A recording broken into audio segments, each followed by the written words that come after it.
Episode opening സീനിൽ നമ്മുടെ ആൾക്കാരുടെ ട്രെയിൻ അതങ്ങനെ പോയി മുകളിൽ ആഞ്ഞിട്ടിക്കും. ആ ഒരു ഇടിയില് നമ്മുടെ ആൾക്കാരെല്ലാവരും ഓരോ ഭാഗത്തേക്ക് തെറിച്ചു വീഴും.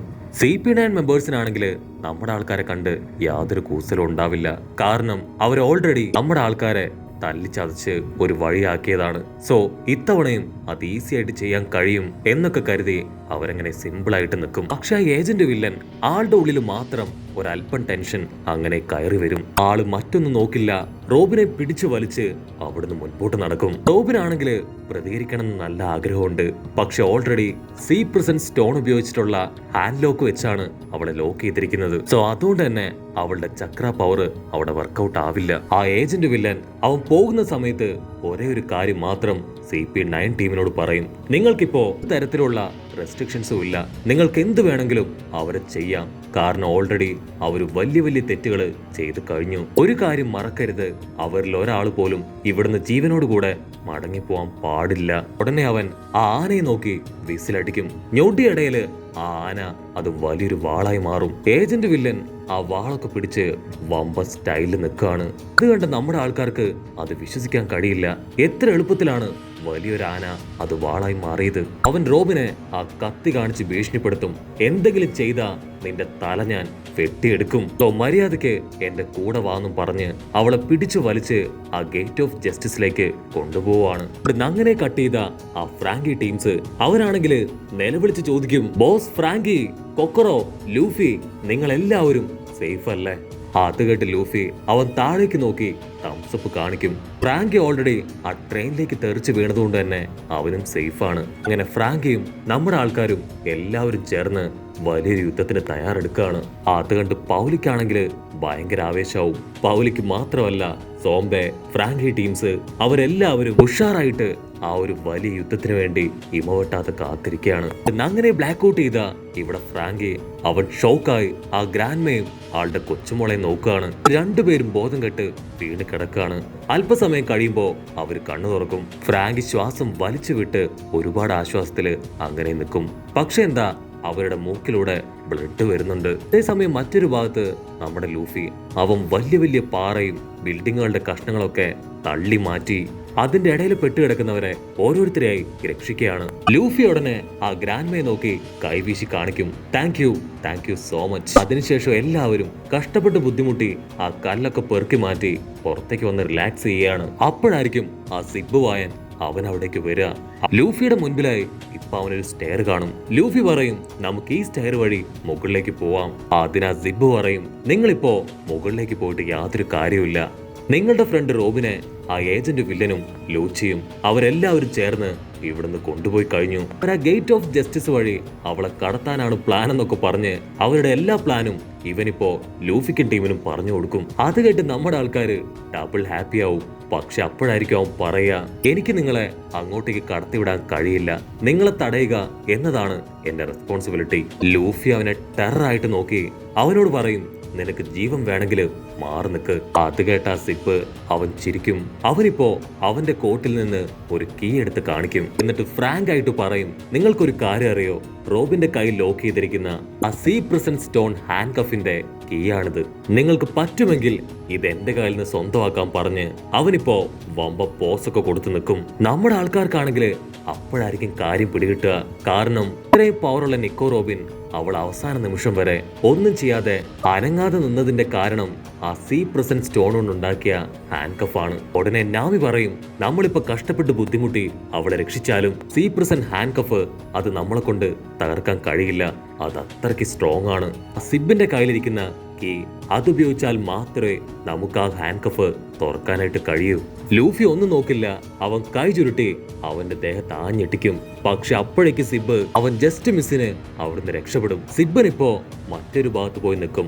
അതിനുശേഷം അടുത്തൊരു വമ്പൻ ട്വിസ്റ്റ് നമ്മുടെ ആൾക്കാരോട് പറയും: ഇത് കീ ആണെന്ന് മാത്രമേ ഞാൻ പറഞ്ഞിട്ടുള്ളൂ, ഇതാണ് റോബിന്റെ ഹാൻഡ് കഫ് തുറക്കാനുള്ള റൈറ്റ് കീ എന്ന് ഞാൻ പറഞ്ഞിട്ടില്ല.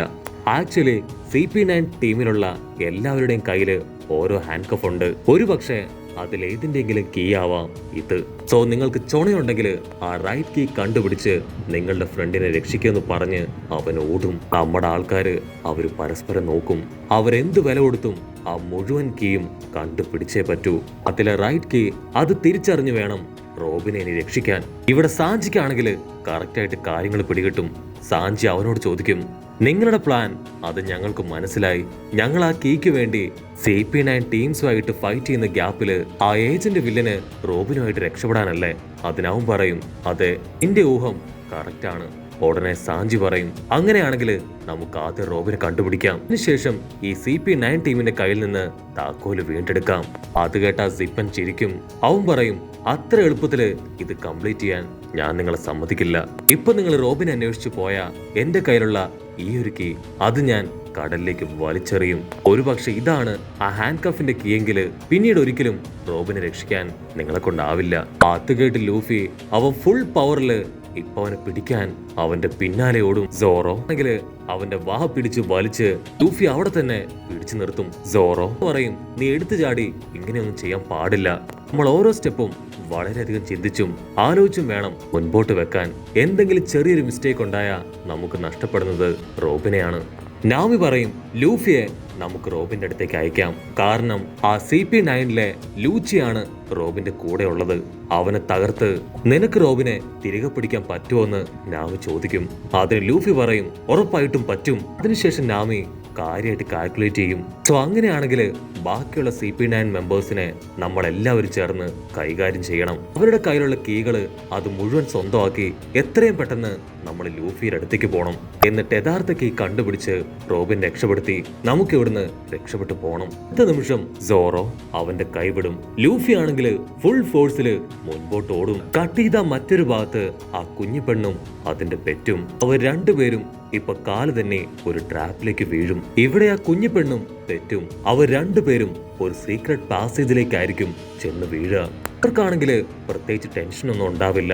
അവർ അല്പദൂരം മുൻപോട്ട് നടക്കുമ്പോ ആരോ നടന്നു വരുന്ന ശബ്ദം അവര് കേൾക്കും. അപ്പൊ അവിടുന്ന് അങ്ങനെ സൂം ചെയ്ത് ആ ശബ്ദം കേട്ട ഭാഗം കാണിക്കും. അവിടെ മറ്റാരുമല്ല, സാക്ഷാൽ ഏജന്റ് വില്ലൻ. അവന്റെ തൊട്ടു പിന്നാലെ ലൂച്ചി റോബിനും.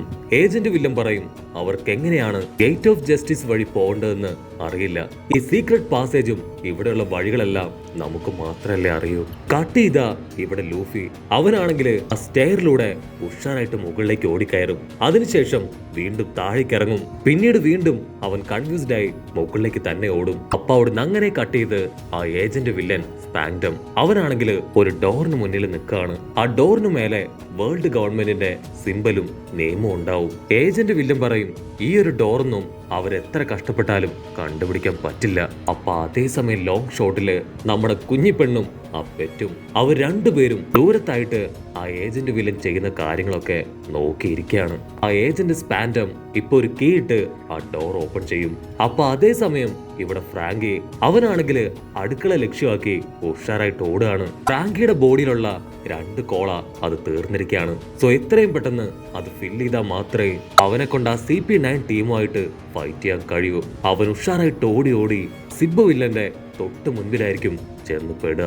മറ്റൊരു ഭാഗത്ത് നാമി അവളുടെ മുൻപിലേക്ക് ആ മുടി നീട്ടി വളർത്തിയ CP9 ടീം അവന്റെ ബോഡി അത് ഭയങ്കരമായിട്ട് വലിപ്പം വെപ്പിച്ച് അവളുടെ മുൻപിൽ നിൽക്കുകയാണ്. അവിടുന്ന് അങ്ങനെ ബ്ലാക്ക് ഔട്ട് ചെയ്ത നമ്മുടെ ഉത്സോപ്പ് ആണെങ്കിൽ കാണുന്ന ഡോർ മുഴുവൻ തുറന്ന് ഓരോ ഭാഗത്തും ചെക്ക് ചെയ്തുകൊണ്ടേയിരിക്കും. ആരുമില്ലെന്ന് കരുതി അവൻ ആശ്വസിച്ച് അടുത്തൊരു വലിയ ഡോർ തുറക്കും. അത് തുറക്കുമ്പോഴായിരിക്കും ആ റൂമിന്റെ അകത്ത് അവൻ ആ ജബറ വില്ലനെ കാണാം. ഉസോപ്പിന്റെ ഫ്യൂസ് പോയി അവന്റെ ഹാർട്ട് ബീറ്റ് അത് പതിയെ പതിയെ കൂടാൻ തുടങ്ങും. പക്ഷെ ഉസോപ്പിന്റെ ഭാഗ്യത്തിന് ആ ജബറ അവൻ കൂർക്ക വലിച്ച് ഉറങ്ങാണ്. അവന്റെ തൊട്ട് മുൻപിലായി ഒരു കീ അത് ഉസോപ്പ് കാണും. ഉസോപ്പ് ശബ്ദം ഉണ്ടാക്കാതെ ആ കീ എടുക്കാൻ പതിയെ നടന്നെടുക്കും. അപ്പൊ അവിടുന്ന് അങ്ങനെ കട്ട് ചെയ്ത് മറ്റൊരു ഭാഗത്ത് സാഞ്ചി അവനൊരു ഡോർ തുറന്ന് ഒരു റൂം മുഴുവൻ അരിച്ചു പെറുക്കി തിരികെ പോകാൻ ഒരുങ്ങാണ്. പക്ഷെ അടുത്ത നിമിഷം അസിസ്റ്റന്റ് വില്ലത്തി അവൾ ഡോർ ക്ലോസ് ചെയ്ത് സാഞ്ചിയുടെ മുൻപിൽ നിൽക്കും. പക്ഷെ സാഞ്ചി ആണെങ്കിൽ അവളെ കണ്ട് ഭയങ്കരമായിട്ട് അങ്ങോട്ട് ഇംപ്രസ് ആവും. ഇതേ സമയം സോറോ അവനിപ്പോ ആ കക്വയെ മീറ്റ് ചെയ്ത് ഫൈറ്റ് ചെയ്യാൻ തയ്യാറാവും. അങ്ങനെ അവർ രണ്ടുപേരും വമ്പൻ ആക്ഷൻസ് ഒക്കെ ഇട്ട് ഫൈറ്റ് ചെയ്യാൻ റെഡി ആവുന്നതോട് കൂടെ ഈ ഒരു എപ്പിസോഡും അവസാനിക്കുന്നു. എപ്പിസോഡ് ഇഷ്ടപ്പെടുകയാണെങ്കിൽ തീർച്ചയായിട്ടും ലൈക്ക് ചെയ്യാനും കമന്റ് ചെയ്യാനും ഷെയർ ചെയ്യാനും മറക്കല്ലേ. അടുത്തൊരു അടിപൊളി എപ്പിസോഡുമായിട്ട് കാണുന്നവരെ it's me with Mallu episode.